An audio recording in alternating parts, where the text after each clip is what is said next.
welcome to Backstage Money, real world finance for musicians. I'm your host, Jason K. Powers, and this is where music and money collide with honest stories and practical lessons from people who make it work. So let's get to it. Today, I am joined by the one and only Dave Moody, a Louisville-bred road veteran who spent nearly a decade holding down the bass for Billy Ray Cyrus, and now one of the lead vocalists with the band Hairball, one of the biggest arena rock tribute productions in the country. And Dave has logged some serious miles on major stages, covering 130 shows a year. And so he has seen some business from multiple angles. Dave, welcome to the show. Thank you for having me. Glad to be here. I appreciate you taking the time. I know we talked yesterday, you just kind of gotten in town and we're kind of recovering from another stretch of shows. It's got to be relentless. Yeah, it never stops, and nor do I want it to. It just keeps going, So I'm very fortunate and grateful for all of it. I'm grateful to be tired. Yeah, that's good. And it's, as we were saying, it's not for the faint of heart, right? It's very you got to want to do it. Got to want to do it. That's right. Well, so Dave, let's dive in. But before, I always like to talk to people about kind of how they got into it, how they got started, before big productions and packed crowds. How did music kind of become the thing for you? And, what was the first big break that made this kind of feel real for you? I knew from a very young age. When I tell people that I knew at 6 years old what I wanted to be, they look at me like I'm crazy, but I literally knew that at 6 years old, who and what I wanted to do. The minute that I saw the Kiss Destroyer album cover and I put the needle on the record, I was infected. And it took me to places that I never thought, a 6-year-old should go. It was just amazing. And I remember telling my parents, this is what I want to do for a living. And it was cute. And then I got to my teenage years and it was still kind of funny. And then I got to be in my 20s and they were like, it's time to get on with your life and do something important here. But I told them, I said, this is what I wanted to do. So I knew from a very, very young age exactly what it was that I wanted to do. And I'm fortunate in that aspect because a lot of people spend their whole life never knowing what they want to do or what they wanted to become. So I'm so grateful for that divine intervention, if you will, on that porch step at my parents' house at 6 years old on a Saturday morning when the UPS man dropped off Kiss Destroyer. I'll never not be thankful for that day. You remember like that day, huh? That's cool. Oh yeah, I remember it like it was yesterday. That's how quick it was. Yeah. How fun! How did you transition, say, from that over the years to, getting in a band? What did that look like for you? I didn't play an instrument until I was we was very poor, so we couldn't afford instruments. And so it was quite difficult. But I didn't start playing until I was like 17 or 18 years old. And then I ended up getting an instrument and getting in a band and we were horrible and we sucked and it was bad. But I think that's the way everybody should start. You should start out horrible and suck and be bad and get better and start with people who are horrible and suck and can be bad with you, and that way you can grow from that aspect of it. And I learned a lot in those formative years of what to do and what not to do. And sometimes I made the same mistake over and over until I realized, oh, wait a minute, this is not working, So, I was actually a little bit older getting into music from a learning an instrument standpoint. So I was like 17 or 18. And you guys you did some small bands, and then how did you go from that to playing bass for Billy Ray Cyrus? Well, it was a process. Like I said, I started with my first band, and then I went into an original act, and I did that for about 8 to 10 years, and it really taught me a lot of lessons from the standpoint of, working with others, crafting songs, promoting your band, because I come from the era of when we put flyers on telephone poles, Posters, going that's up and right. down the That's right. street, and there was none of this social media. There was no cell phones. There was no Yeah. computers. It was all word of mouth, and you had to create your own buzz, and that's where it Mhm. came from. Then after about 8 to 10 years, um, I got to a point to where um, I was in a band that almost got signed by Gene Simmons of Kiss, surprisingly, in 2003, a band called Magnetic Flux. And we were being courted by Gene Simmons because he had restarted Simmons Records and he was taking open solicitations for albums. And so we sent it in and got a meeting with him. And long story short, he told us we were too old and too tall. At that point, I was like, Shoot. yeah, I was like 30 years old, 31 years old. I was like, man, I'm still, looking back now, I'm 54, I was a kid, so, Yeah. yeah, that didn't work out, but that's okay. It's all right. Then, the next thing I know, I get a phone call from a friend of mine who was Billy's brother and my good friend who I'd grown up with. And he said his brother was looking for a bass player and asked me if I wanted to audition, and I did, and it went famously. And we hit it off from Jump Street. And I guess because he's from Kentucky, I'm from Kentucky, the whole Uh-huh. band's from Uh-huh. Kentucky, and it's just a bunch of Kentucky boys. We like-minded, Yeah, for yeah. better or worse. Yeah. That's it. That's it. Hey, Right. most of my family's from Kentucky, so Oh, yeah. good for you. You're a Yes, that's smart right. man. That's right. I got it.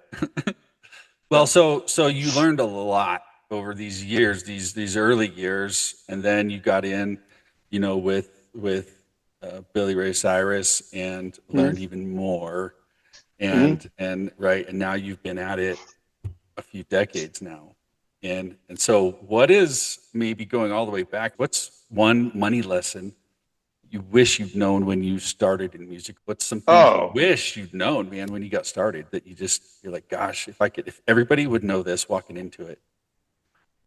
I wish somebody told me that I was going to get older. I wish somebody told me that life is real and things Hmm. happen, and you've got to prepare for those things instead of living in moments. Living in moments is great. That's cool, and it's satisfying for those moments. But there is a bill at the end of the dinner, and you have to be ready to pay for that bill. So I guess my advice from that standpoint is, if you're going to be a professional musician, usually you're hand to mouth anyway. So it's hard to save money in that aspect because you're paying your rent, you're paying your gas, you're paying your, maintenance on your instruments, you're paying, you've got all these, and then there's not a lot of, it's all overhead. There's not a lot of room for saving money, and you don't make a ton of money. But if you ever get to the point to where you have a job, let's say you have a job and you're doing a job and music, make that job your 401k. If your company has a 401k, invest in that immediately. Take 5% of your income and throw it in this 401k that lasts forever and just accrues money over a period of time. Because I did not do that. I did not. I was famously delusional as everybody else and thinking that you're going to make it and you're going, and there's no second, so I didn't really pay attention to that aspect of it. And it wasn't until I was probably, oh, 15 years ago that I actually started doing those things, of putting money into a 401k, putting money into the side, and making sure that I was preparing myself for a future when I get older. I'm 54 now. So what I did was basically, it's never too late to do this either. I mean, there's no rule to it. You want to start earlier, but you can start later in life. It's okay. You can start at a different, you can start in your 50s. You have to start though. Hmm. But I was lucky enough to pull the parachute, in my 40s and get it right from there and put myself in a position now to where I'm not caught up with the people who started in their 20s, but I'm in a pretty good spot. Hmm. So I would say that you want to prepare as if your life depended on it, because it does. You're going to get older. Things are going to happen. You're going to need money. You're going to need finances, and you don't want to be a burden to anybody else. So, musicians are not accused of being smart people by any stretch, and they're definitely not accused of being good with money. And I'm guilty as charged on that. But if the advice that I could give you is to start as soon as possible, saving money, putting it back, making sure it accrues money. And then once you do that, then you could get into the stock market maybe a little bit, put some money in some easy, easy stocks that are going to maybe pay some dividends, maybe give you some money, and hold your money in a good spot. And those things are just going to help you out immensely. And it's done it well for me, because I'd like to get to 62. I'd like to retire at 59. I'd like to retire and be done at 59, to say I retired in my 50s. But I don't see that happening. I'll probably go to 62, and even then, I probably won't retire, because I'm just too addicted to the Yeah. lifestyle. Enjoy But what if you're I doing want, too much. Yeah. yeah, but if I wanted to do it, I could do it. Yeah. That's the thing. Yeah. Yeah. That's where I want to be. So, and that's where you want to be too. So I Mhm. highly recommend saving. I highly recommend, if you have a 401k option, you utilize that and attack it with everything that you can attack it with. Hell, if you're just a cover musician, take that money and put it in the 401k. Whatever you can do to put money into that, to save money, that's what you want to do. And I know I sound too reasonable right now, not too cool for rock and roll. Yeah, but that's a conversation, and that's really one of the reasons that this podcast got started, right? Because watching artists over the years and run into financial dilemmas and having to put up that GoFundMe because of some unforeseen circumstance, and going, gosh, I wish there was a way to better equip musicians coming on and get that across. I know everybody's young and excited, and right, you're living in the moment, like you said, and just finding a way to better educate and better equip the guys coming on. And even like you said, starting in your 40, if you've been in it 10, 20, 30 years, it's not too late. Start now. No, no, it's never too People, late. that's right. We always, people say, oh, I wish I would have started something, years ago. And I said, well, look, when's the second best time to plant a tree? You know, Right. Yeah, you're today. right. You're right. Today is the best time, and it's just like anything. You just want to make sure. Starting habits is hard, but once you get into the habit, it's easy. Then it becomes the easy thing to do, versus when you first started, it's hard because you got to stick with it. But if you stick with it, it is so worth it. And at the end of the day, you're going to be going, man, I did the right thing. And Right. but don't be the guy that, God bless them. I know so many people, so many, more than I should, that are financially struggling with just those things that you just said, and a Mm-hmm. lot of them are very well known, and Mm-hmm. and it's tough, and this business is tough. As giving as it is, it's unforgiving, Yep. and you have to protect yourself at all costs, and make sure that you're looking out for you and your family moving forward. Mm-hmm. Yeah, that's right. That's right. That's great. Well, let's pivot a little bit. So, talking about money day to day in the music business, what investments are really non-negotiable for you that are worth every penny? Don't cut corners here, kind of thing. Well, you just want to make sure that you're taking care of yourself health wise. You cannot not take care of yourself. If you're doing this just to get drunk and get laid, that's the wrong reason to do it. Mm-hmm. You want to make sure that whatever it is that you're doing, you're building relationships and contacts within the industry. These are corners that you don't want to cut. Relationships are so important in this industry, because they're relationships for a reason.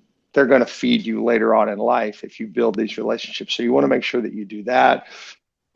Music gear, make sure that you have the best of the best of the best. Make sure that your appearance is good. It's just like any job. You want to make sure that you're healthy, you're strong, you look good, you perform good, you're fluent in your instrument. These are things that are that you cannot cut corners in, because those things separate you from everybody else. So then be a good hang.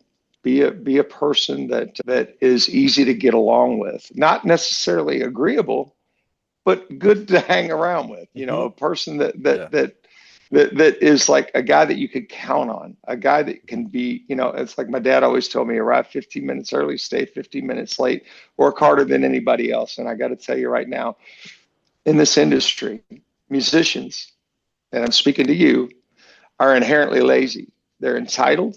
I know you don't want to hear this, but it's true.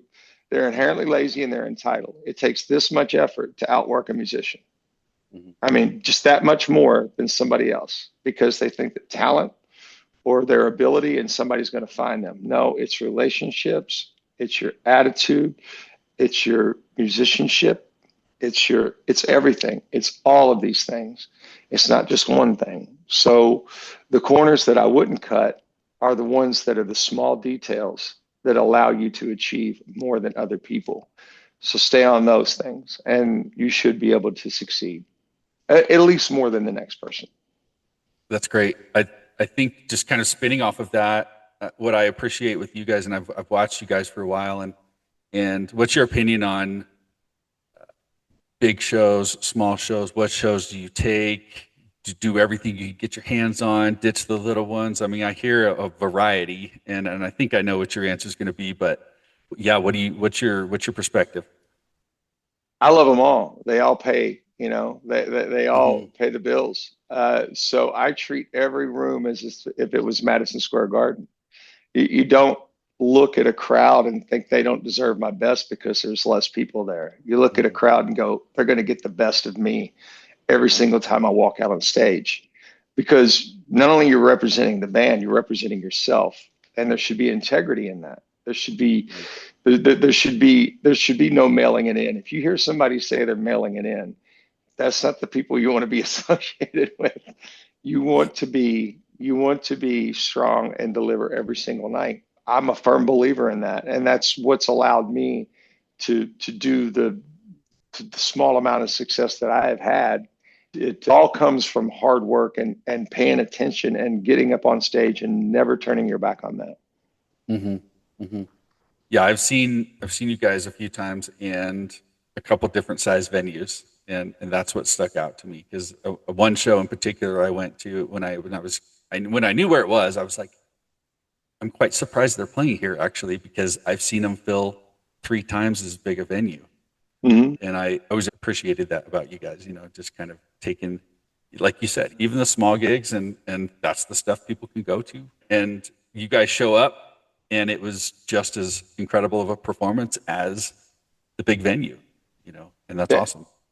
Yeah, you want to be who you are, no matter where you set it up. You want to be who you are.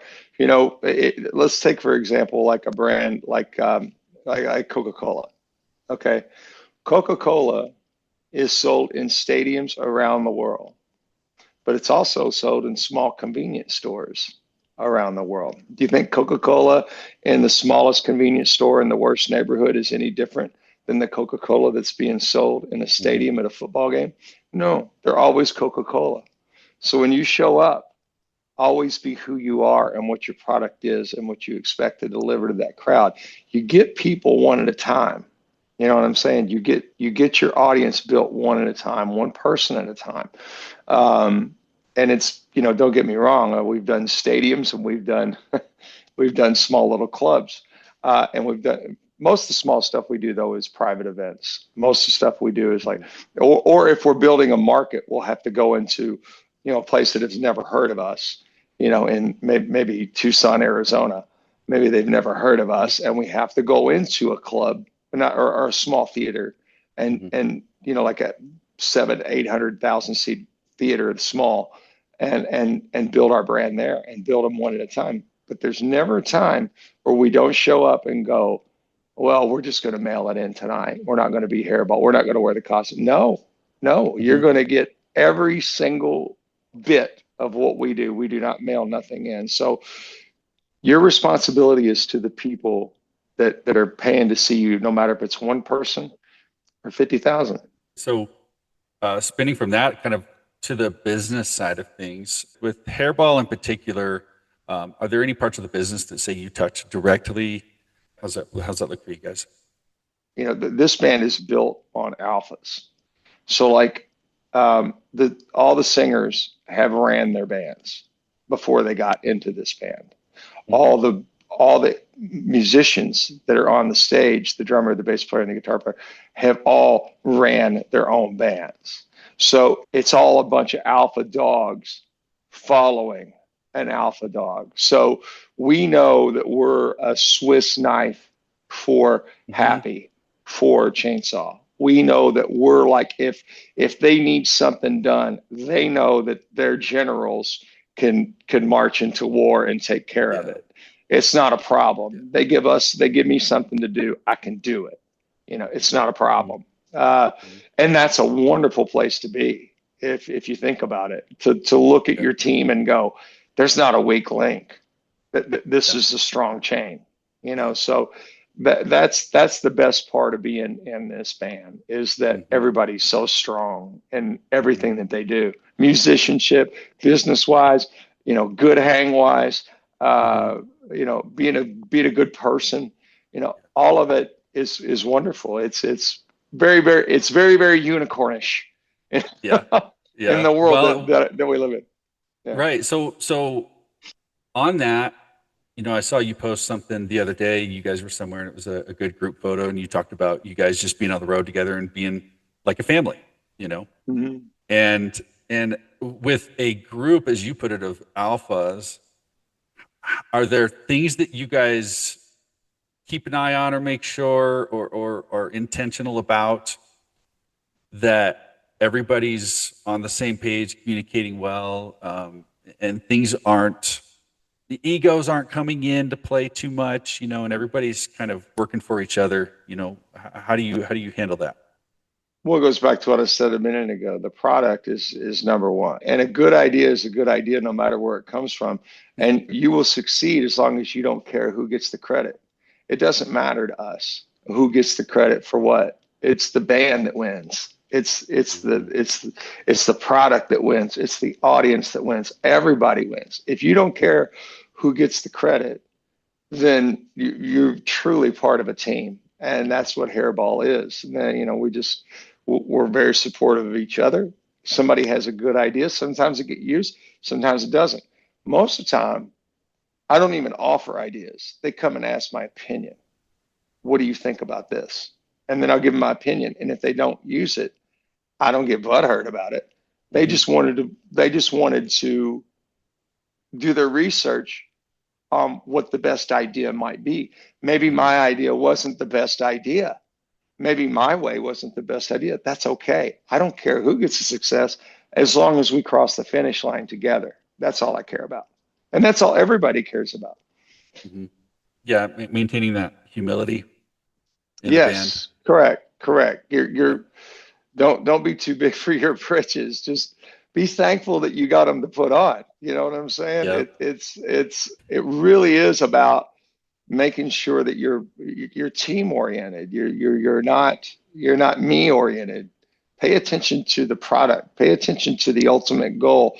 Like like in football, only one person can be the quarterback and touch the Mm-hmm. ball every time. It's up to him to decide who gets the ball and the best play to run, right? Mm-hmm. So that's Happy. He's the quarterback. Him and Mike are the quarterback.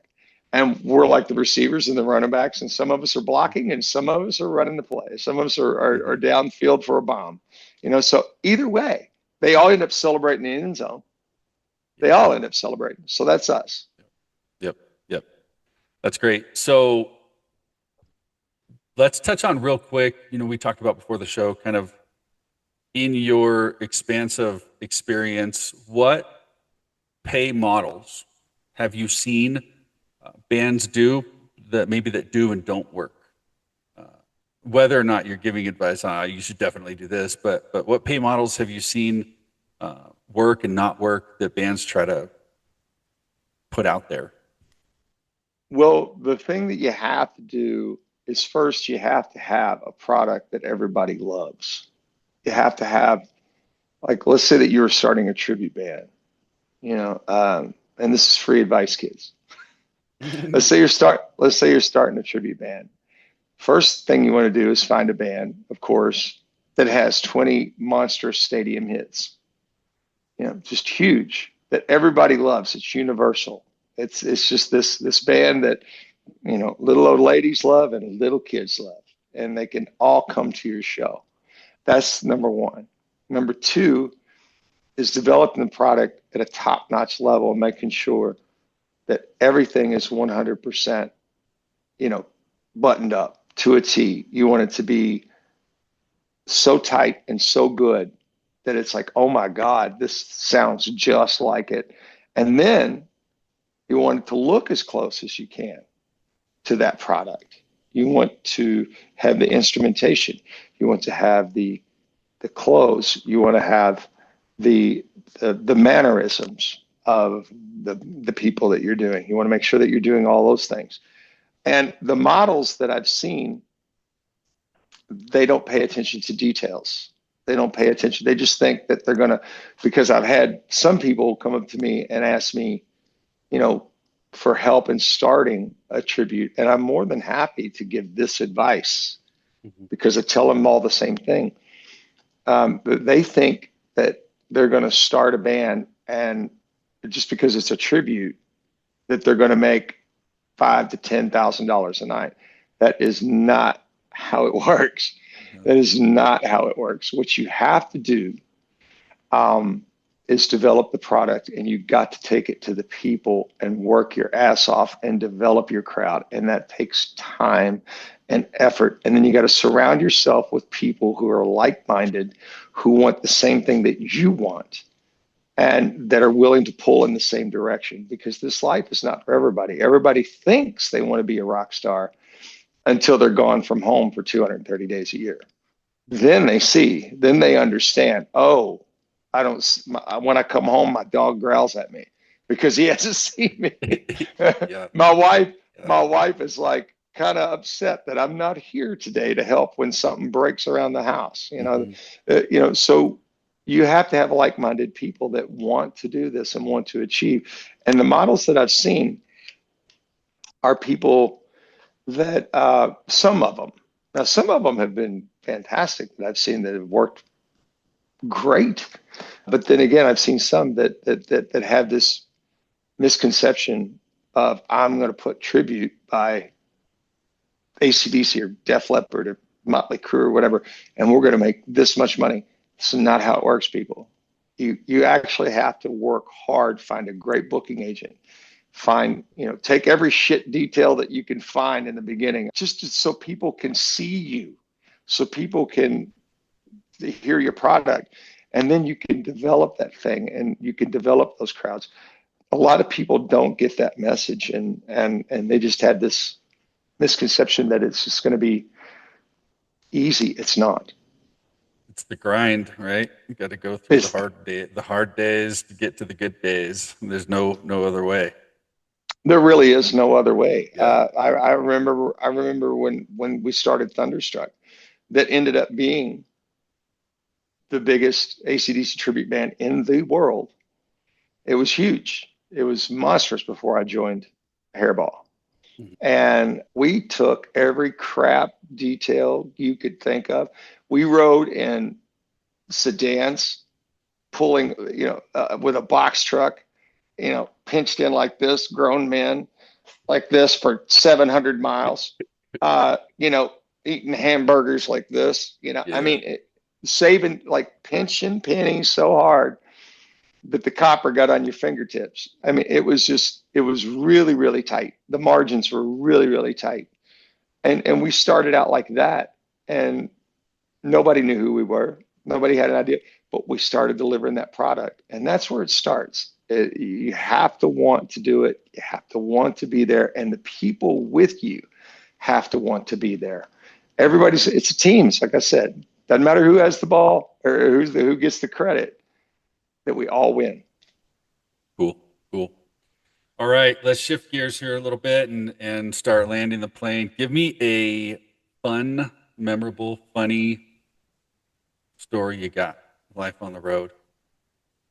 Oh, I got so many. God dang, dude. I got so many. It literally is Spinal Tap. I mean, one time, way back, my first band ever.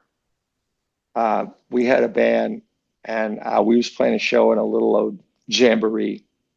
And my guitar player at that time, back in the day, Paul Gilbert, had that video where he took the picks and put it on a drill, and it's like, he put like the three picks on the drill and Yeah, glued them onto a bit, and he was like doing a solo with the bit and yeah. taking the, you know.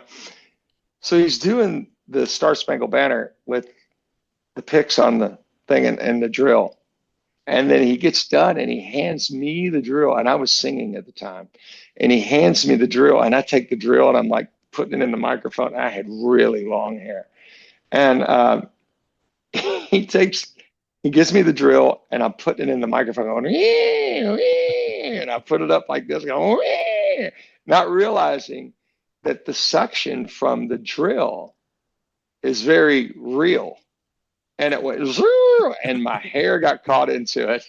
I'm standing there on the crowd with this drill, and I got the hair caught in the drill bit, Oh, and, and I'm like, well, it gets tighter and tighter, and because it was out here first, and I went, yeah. oh shit, and then I went, well, me being the bright guy that I am, well, I'll just put it in reverse.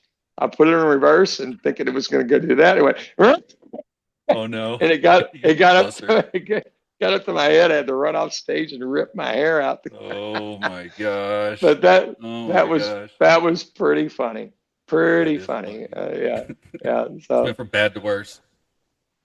Bad to just worse. stupid That's kid stuff. hilarious. But I wouldn't trade nothing for it. It's hilarious. That's funny. One thing that's impressed me about you guys, and being at your shows is your all's willingness to really get out there after the show and interact with the fans. And nobody really knows. I know most conscious people kind of linger and wait and see what happens. Somebody wants the set list, or and I always appreciate. I remember the first time I saw you guys out in Evansville, Indiana, where I saw you guys the first time. And Victory uh, Theater. Yeah. yeah, that's right. That's right. And uh, hanging out just a few, I was just kind of loitering really. And then HBK jumps down and is running around in the front. And so anyway, got to meet a couple of you guys that just briefly, right? You're hanging out and socializing and taking pictures and consistently I talk to somebody after every show, and I appreciate that about you guys. Is there a motivation behind that? Is there a philosophy maybe behind that that allows some of you, at least? I still need to get happy out there, but get some of you guys out there and visiting with the fans. Well, yeah. I mean, first and foremost, we're fans ourselves. We use the old saying, when somebody asks how far you've come, we say about 10 feet from the front row to the stage. I mean, that's who we are. We're fans of this music just as much as you are. It's just we're wearing the costumes and leading the band. So we're nothing.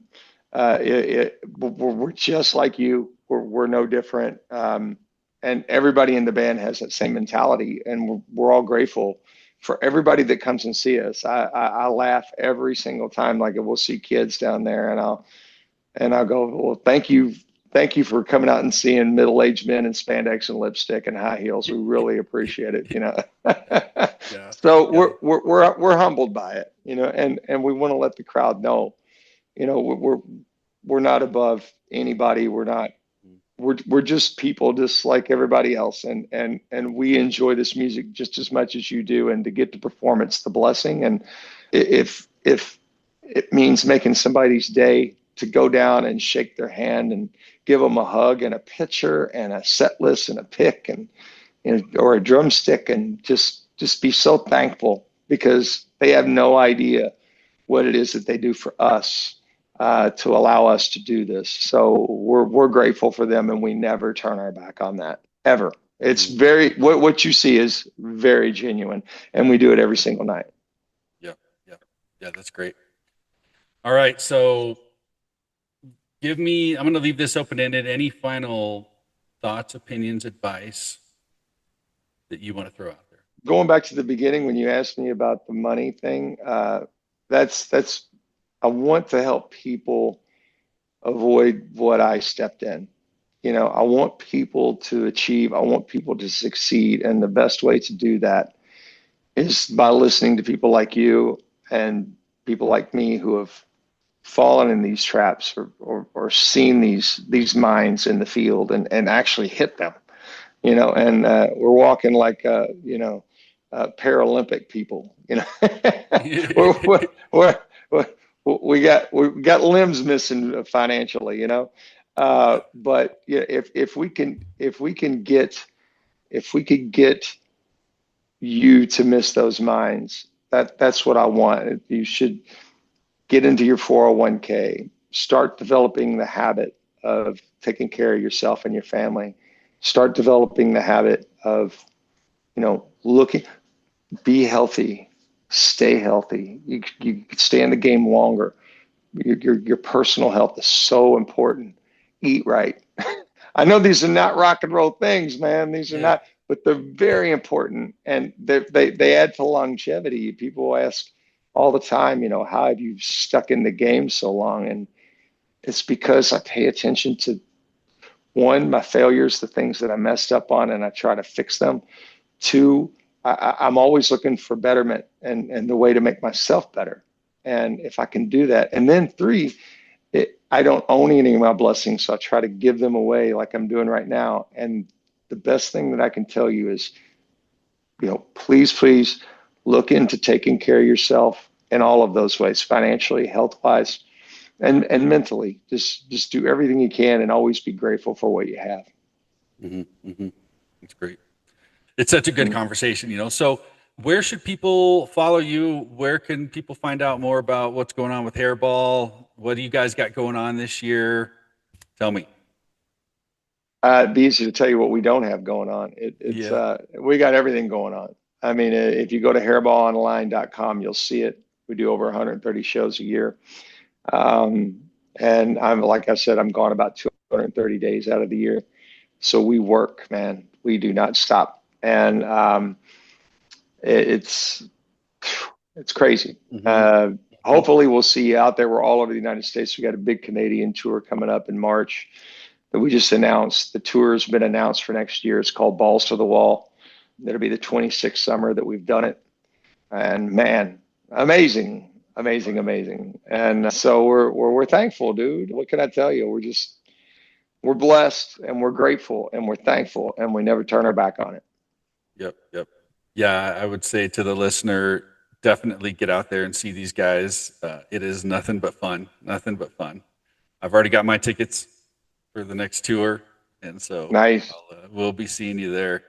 I'm bringing a crowd with me this time. I think nice. I think there's like 11 of us so far going. So yeah, I love Hairball Virgins. I love whenever people haven't seen it, and because you'll try to explain it to people. Like, I'm sure there's going to be people watching going, they're just another tribute band. Just come to the show. Come to the show and give us a chance to prove you wrong. Because I promise you this, you're going to walk in, but you're going to float out. You ain't going to understand what just happened. I will second that. That's for sure. Mm-hmm. All right. So for our listeners, we always finish with what we call final riffs. It's a rapid fire round where we trade stories and snapshots, quick questions that capture who our guest is on and off the stage. So Dave, shall we jump in? Go. All right. Easy one. First character you ever stepped into? In Hairball? In Hairball, sure. Yeah. Dee Snider. Dee Snider. Who's your favorite character? I got cool characters, man. I mean, I got Gene, Alice D, Brian Johnson, Kevin DeVreaux, Cinderella, and Blackie Lawless and Lemmy Kilmister. I got cool characters. Yeah. I guess overall, just because it's just so much and it's so over the top, is Gene. Mm-hmm. Yeah, the Gene Simmons. Yeah. All right, hardest vocal to nail night after night. Man, probably, because he's not my voice. Now, Brian's my voice. Gene's kind of my voice. Uh, Probably D. Snyder, Mhm. because he's so just it all comes from here. I mean, it's Yeah. all just right. People don't realize how good of a singer he really is. Like Mhm. Mhm. if you go back and listen to him, he's all power, just all power. There's no falsetto. There's no squeezing of the vocal cords. It's all power, and it's raw Mhm. power. Mhm. So Mhm. you got to make sure that you're on point on him, or you'll throw your voice out. I learned that real quick. I was like, oh my Oh yeah. god, okay, oh yeah, all right, cool, Here we good, go. yeah. All right, one city or venue you will never forget playing in. There's so many. I guess just by default, you're going to have to say the Grand Ole Opry. Uh, Okay. Yeah. Only because it's the Grand Ole Opry. Yeah. But but you know, then you got stadiums and you got TV shows and CBGBs and whiskey and I mean, but if you're gonna cut it down to one, it would have to be the Grand Ole Opry. Yeah. Yeah, Yeah. I'm because it's It's the Grand Ole iconic, Opry. man. Yeah, Yeah, that's it's right. That's yeah. right. All right. What's one non-music hobby or passion of yours? Oh, I'm a big Pittsburgh Steelers fan. Pittsburgh Huge, tattoo huge, hat. huge Steelers fan. It's my escape. It's my getaway. Mhm. I love them so much, and we have so much fun. Me and my wife, we have so much fun watching the games. And win or lose, we just have a ball, and we love it. And we go to about 3 or 4 games a year. And yeah, I just love football. Great. All right. A city that surprised you with the loudest crowd? Anything come to mind? Iowa. I Oh mean, yeah. just Iowa in general. Yeah. That is probably the rock and roll capital of the world, Iowa. I mean, we just did Des Moines for the Iowa State Fair, and the first night was ZZ Top. The next night was Leonard Skinner, then us, then Def Leppard on the grandstands, Hmm. and we beat Leonard Skinner in attendance, and which was at a hard Wow. ticket sale, not a free concert. Now this is a Yeah. hard ticket, and we beat them. We had like 8,000 people there, and it was Wow. they're just so into it. Iowa people are just so not anything against anybody in the world, but they're just salt of the earth. I mean, just great rock and roll fans. Mm-hmm. All right. Best road habits that cost little but pay big. That's a hard one.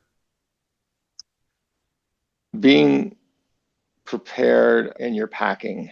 Like whatever you pack is going to be like your toiletries, food. If you have some extra, like things that you want, it's going to save you money. Having those things, most of the time you have catering and all that stuff, and you get to eat when you get there. So you Hmm. want to pay attention. You want to take advantage of that. But stuff that you can bring with you that you don't have to buy on a daily, like you just have it with you. So I guess like bunk snacks and things like that. Things Yeah. inside of your bunk, and uh, you know, but the things that'll save you the most money is eating lunch at when you get to the venue, um, taking advantage of catering whenever dinner is served, and then afterwards, generally they'll have something for you. Maybe it's pizza or whatever, and take advantage of that because those are things that keep you from dipping into your wallet, Hmm. Hmm. and they're free. They're supplied. Great. All right. First concert you ever went to? Kiss, Queensryche, 1984, uh, Kentucky Commonwealth Convention Center, and Queensryche was on the Warning Tour, and Kiss was on Animalize. I couldn't believe that I Nice. was in the same room as Paul Stanley and Gene Simmons. That's I was right. like, "That's That's right. that's them. That's them." It That's right. That's right. was cool. All right. So I think we've already answered this, but who was your biggest musical influence growing up? I had several, but of course, Kiss would be number one probably, and then AC/DC. It was very, very, very typical stuff. Kiss, AC/DC, Motorhead. Motorhead and Kiss over here, and then, but then again, I had so many country heroes like Willie Nelson and Waylon Jennings and Merle Haggard and Johnny Cash and things like that. People that I love dearly from that genre of music. But yeah, I have a very good palette of music that I like. Yeah. Everything from Slayer to Sinatra. I love it all. See, there you go. That's a music lover, That's just You like music for music. Yes, correct. Love it. Correct. Dave, thank you so much for making the time and for being so open with the road lessons and just all of the insight. I appreciate it. I know our listeners appreciate it. And thanks for keeping that rock alive and inspiring a lot of people. I know you do. So for everyone listening, we will put Hairball's links in the show notes so you can follow along and catch a Hairball show near you. If this conversation helped you think about the business side of your music, grab my free ebook, A Musician's Guide to Infinite Banking at 1024wealth.com/music. And when you are ready to talk about how a money system could support your career, book a quick call and let's chat. So thank you. You're listening to Backstage Money. Subscribe on your favorite podcast app. Share this with one musician who needs to hear it, and I will see you next time. Until then, keep your money working and your music. Thanks, Dave. You're welcome. Thank you.